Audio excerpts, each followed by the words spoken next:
Stated position है। हम ये कहते हैं कि अमेरिका से एक 20 ग्रेड का मुलाजिम जो है वो पाकिस्तान की जो 22 करोड़ आवाम है, 5वीं बड़ी आबादी है दुनिया की, उसको डिक्टेट नहीं कर सकता।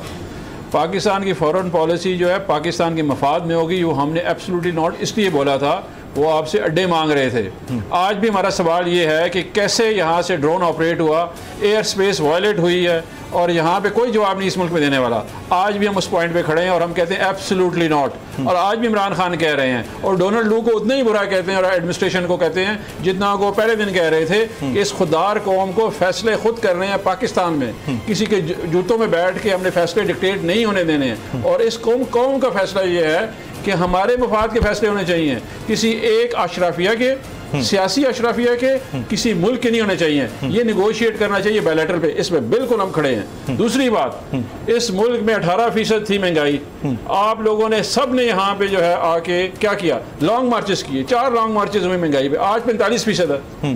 तो दूध और शहद की नहरें तो सारे वक्त में बह रही थी। वो तो आप देखें ना जी, इंटरनेशनल फाइनेंशियल रेटिंग एजेंसी सारे आपको पॉजिटिव कर रहे थे, अभी आप नेगेटिव में हैं। डॉलर आपका यानी कि जो 100 रुपए का जो आपका जो आपके बॉन्ड्स हैं वो 4% डिस्काउंट पे थे, अभी 50% पे बिक रहे हैं। आपके मुल्क में इन्वेस्टमेंट जा रही है, 1 करोड़ लोग बेरोजगार हो गए हैं। अभी इनको ये समझ नहीं आ रही है कि ये, उसको खान साहब ने बड़ा जबरदस्त वर्ड यूज किया, टेल स्पिन।